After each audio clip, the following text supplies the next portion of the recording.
আকাশচুম্বী ভবন আর রোমান্টিক পুরানো শহর। সোশ্যাল মিডিয়ায় ফ্রাঙ্কফুর্ট দেখতে এমনই, কিন্তু মাইন নদীর তীরে অবস্থিত শহরটি কি বাস্তবে এত সুন্দর দেখায়? আসুন 3টে হটস্পট ঘুরে দেখি।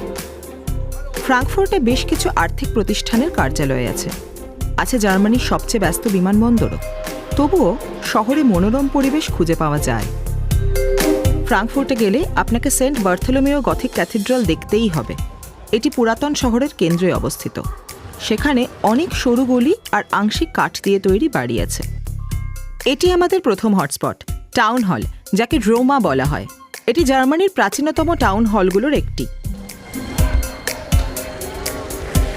কিন্তু ট্যুর গাইড ভেরেনা রোজে বলছেন সেখানে সবকিছু যেমন মনে হয় আসলে তেমন নয়।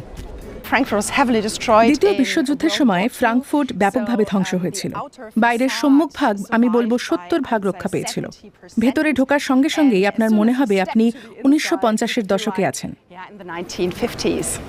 সিঁড়িটি যুদ্ধের পর নির্মিত হয়েছিল, তাই রোমা হলো একটি স্থাপত্য মিশ্রণ যা মধ্যযুগ থেকে বর্তমান সময় পর্যন্ত শহরের ইতিহাসকে প্রতিফলিত করে।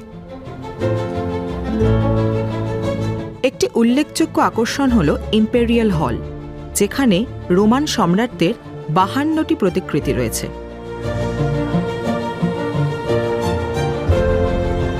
ফ্রাঙ্কফুর্টের ঐতিহাসিক কেন্দ্রের আরেকটি অংশ তথাকথিত নিউ ওল্ড টাউন।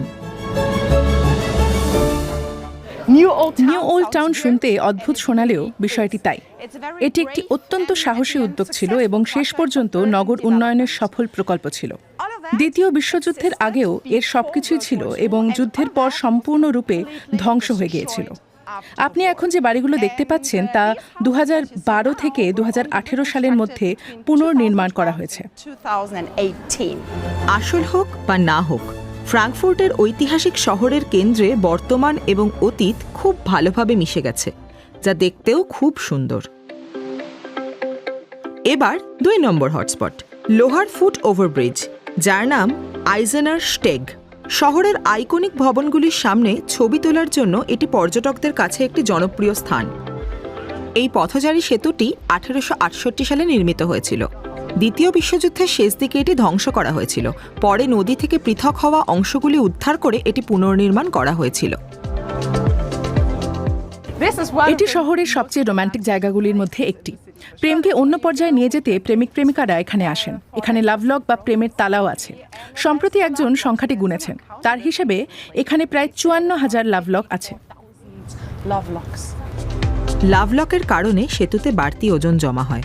ইউরোপের বিভিন্ন শহরে লাভলকের ভারে ল্যাম্পপোস্ট এবং রেলিং ভেঙে পড়ার ঘটনা ঘটেছে, কিন্তু ফ্রাঙ্কফুর্টে এটি কোনো সমস্যাই নয়। লোহার ফুটব্রিজে লাভলক লাগানোর অনুমতি এখনও আছে।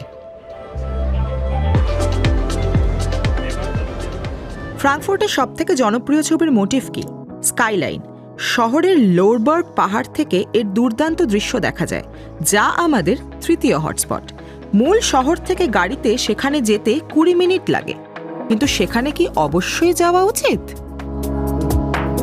অবশ্যই, কারণ সেখান থেকে পুরো শহরের দারুণ দৃশ্য দেখা যায়। ফ্রাঙ্কফুর্টে বিশ্বের সবচেয়ে উঁচু ভবন না থাকলেও জার্মানির সবচেয়ে উঁচু ভবন আছে, যার নাম কমার্টসবাঙ্ক টাওয়ার। উচ্চতা 259 মিটার। তাহলে ফলাফল কি? পুরাতন শহর, লোহার ফুট ওভারব্রিজ এবং দারুণ স্কাইলাইন। ফ্রাঙ্কফুর্টে যাওয়ার অনেক কারণ আছে।